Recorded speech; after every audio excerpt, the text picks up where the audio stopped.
이어 열린 기자회견은 1시간 넘게 생중계로 진행됐습니다. 대통령이 불편해했을 법한 핵심 질문들 추려서 들어보겠습니다.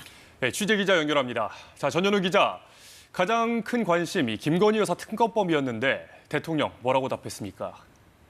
네, 윤석열 대통령은 우선 이 사안에 대해 사과했습니다.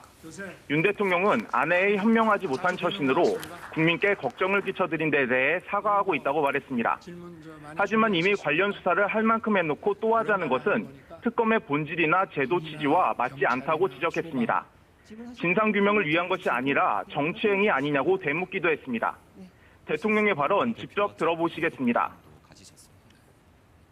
할 만큼 해놓고 또 하자는 것은 그야말로 특검의 어떤 본질이나 제도 취지와는 맞지 않는, 그거는 어떤 면에서는 그냥 정치 이런 공세, 정치 행위 아니냐, 진상을 가리기 위한 것은 아니지 않느냐. 김건희 여사 고가 가방 의혹에 대해 검찰이 수사에 나선 것과 관련해선 입장을 밝히면 수사에 영향을 미칠 수 있다는 오해가 생길 수 있다며 언급을 피했습니다. 네, 이 사전 조율 없이 즉석에서 질문자를 지정했다면서요. 이 첨예한 쟁점 법안, 최상병 특검법에 대한 언급도 있었습니까? 네, 맞습니다. 윤석열 대통령은 안타깝다면서도 사실상 제2요구권 행사를 시사했습니다. 현재 경찰과 공수처가 관련 수사를 하고 있으니 진상규명이 될 거라고 했습니다. 윤 대통령은 봐주기 수사, 최근 뒤집어 씌우기 수사는 가능하지 않다고 강조했습니다. 다만 윤 대통령은 수사당국의 수사 결과를 발표하고도 국민들이 납득이 안 된다고 하면 그때는 본인이 특검을 하자고 주장하겠다고 밝혔습니다. 대통령의 답변 직접 들어보시겠습니다. 수사 당국에서 아마 상세하게 수사 경과와 또 결과를 잘 설명을 할 것인데, 그걸 보고 만약에 국민들께서 이거는 봐주기 의혹이 있다, 납득이 안 된다라고 하시면은 그때는 제가 특검하자고 먼저 주장을 하겠습니다. 네, 국정기조의 변화를 예상할 만한 답변도 나왔을까요?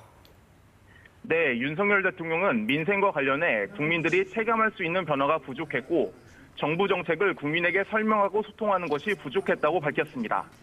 따라서 앞으로 언론과 소통을 더 자주 갖고 언론을 통해 국민께 설명하고 이해시키겠다고 강조했습니다.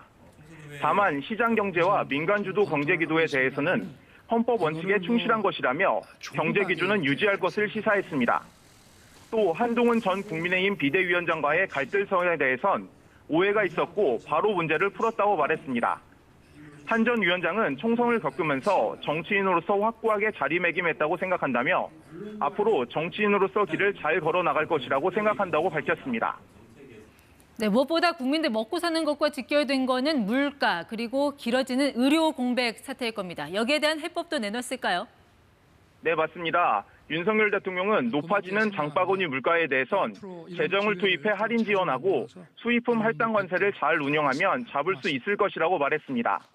또 수입 원가를 낮추고 수입선을 다변화시킬 수 있도록 범세계적인 경로화 시장을 조사하고 있다고 밝혔습니다. 의료 공백과 관련해선 의사증원 등 의료개혁은 더는 미룰 수 없는 과제라고 강조했습니다.